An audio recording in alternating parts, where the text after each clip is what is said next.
भारत में देवी देवताओं के प्रति लोगों की आस्था उनके अटूट भक्ति भाव को दर्शाती है। भारत के हर गांव, शहर, मोहल्ले में आस्था के प्रतीकों का होना उतना ही सहज है जितना जीने के लिए हवा पानी। यहाँ के लोगों की आस्था इतनी ज्यादा है कि विश्व के किसी भी कोने में हमारे आराध्य क्यों ना हो, हम लोग उनकी आराधना करने के लिए पहुँच ही जाते हैं। लेकिन भारत में एक ऐसा सूर्य मंदिर भी है जहाँ आज तक कभी पूजा ही नहीं हुई। ऐसा क्यों है, यही हमारी आज की मिस्ट्री है। तो चलिए बिना कोई देर किए लेट्स गेट स्टार्टेड।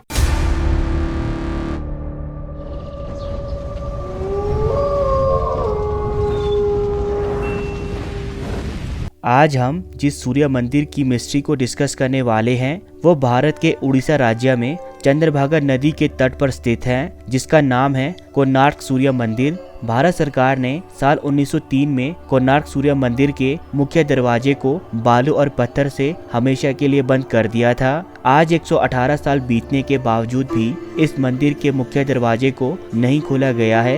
ये मंदिर बहुत ही सुंदर और आलीशान है, जो अपनी अनूठी वास्तुकला के लिए दुनिया भर में प्रसिद्ध है। इस मंदिर से जुड़े बहुत से रहस्य हैं, जैसे कि ये मंदिर शापित है। ये मंदिर सैकड़ों सालों से रेत में दफन था और इस मंदिर की बनावट अधूरी है। यही नहीं, इस मंदिर के ऊपर 52 टन का चुंबक लगा था और रात के समय यह नर्तकियों के नाचने की आवाज आती है। ऐसे ही बहुत से रहस्य इस मंदिर से जुड़े हैं, जिनके जवाब आज तक कोई नहीं ढूंढ पाया है। कोणार्क सूर्य मंदिर मेनली सूर्य भगवान को डेडिकेटेड है, जिसका वैभव देखते ही बनता है। इस मंदिर को कुछ ऐसे डिजाइन किया गया है मानो एक 24 विशाल पहियों वाले रथ को 7 शक्तिशाली घोड़े खींच रहे हो, जिस पर सूर्य भगवान को स्थान दिया गया है। मंदिर में सूरज के उगने और सूरज के ढलने दोनों का ही नजारा काफी शानदार लगता है। ऐसा लगता है मानो सूरज की किरणों ने पूरे मंदिर को अपनी रोशनी से भर दिया हो। मंदिर के बेस में मौजूद 12 जोड़े पहिए साल के 12 महीनों को दर्शाते हैं, साथ ही ये दिन के प्रहरों का भी प्रतिनिधित्व करते हैं। कोणार्क का मुख्य मंदिर 3 मंडपों में बना है।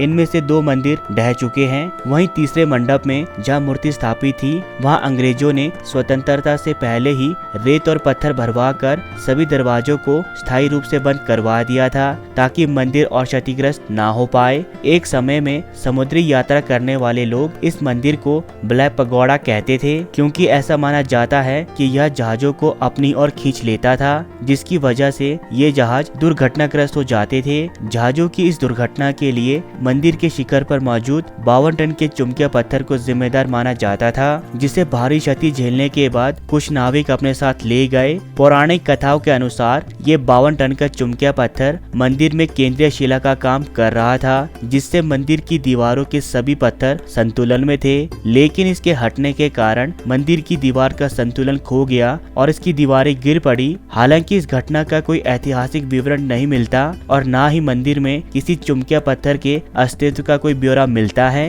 कालिंग शैली में बना भगवान सूर्य का ये मंदिर राजा नरसिंह देव के द्वारा बनाया गया था, जिसमें भगवान सूर्य देव की बाल्यावस्था, युवावस्था और प्रौढ़ावस्था की 3 प्रतिमाएं मौजूद हैं। ये मंदिर 2 भागों में बना हुआ है, जिसमें पहले भाग नट मंदिर में सूरज की किरणें पड़ती थी, जो कांच या हीरे के जरिए भगवान सूर्य की मूर्ति पर पड़ती थी, जिससे इस मंदिर की भव्यता और खास हो जाती थी। वही मंदिर के द्वार पर इंसान, हाथी और शेर से दबा है, जो पैसे और घमंड का सूचक है। पुराणों के अनुसार श्री कृष्ण के पुत्र शाम को उनके श्राप से कोढ़ रोग हो गया था और इस श्राप से बचने के लिए ऋषि कटक ने उनको सूर्य भगवान की पूजा करने के लिए कहा था। उस वक्त शाम ने मित्रवन में चंद्रभागा नदी के तट पर 12 वर्षों तक कड़ी तपस्या की, जिससे सूर्य देव उन पर प्रसन्न हो गए और उन्होंने शाम को कोढ़ रोग से मुक्त कर दिया। शाम ने भी खुश होकर सूर्य भगवान का मंदिर बनाने का निश्चय किया और एक दिन चंद्रभागा नदी में स्नान करते समय उन्हें सूर्य देव की एक मूर्ति मिली, जो देव शिल्पी श्री विश्वकर्मा जी ने बनाई थी और सूर्य देव के शरीर का भाग थी। इस मूर्ति को उन्होंने अपने मित्रवन के मंदिर में स्थापित किया।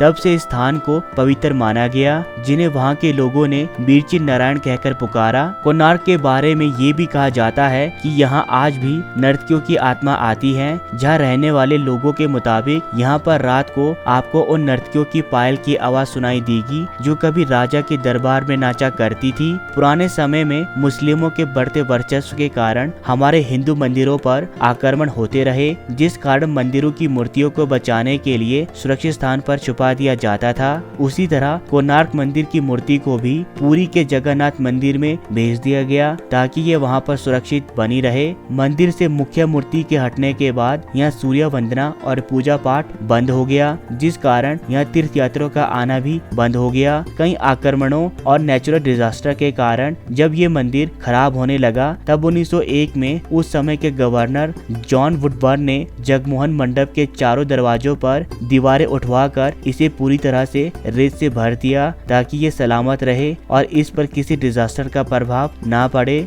आर्कियोलॉजिकल सर्वे ऑफ इंडिया ने बहुत बार इस मंदिर को खोलने की कोशिश की, पर ना जाने हर बार कैसे इस मंदिर के मुख्य दरवाजे को खोलने का ऑर्डर कैंसिल होता गया। आज भले ही ये खूबसूरत विशाल मंदिर यूनेस्को की विश्व धरोहर की सूची में शामिल है, पर इससे जुड़े ऐसे बहुत से राज हैं जिन पर से पर्दा उठना भी बाकी है। अभी के लिए इस वीडियो में इतना ही, मिलते हैं अपनी नेक्स्ट वीडियो पर। And please please please subscribe my channel ताकि हम एक वंडरफुल कम्युनिटी डेवलप कर सके।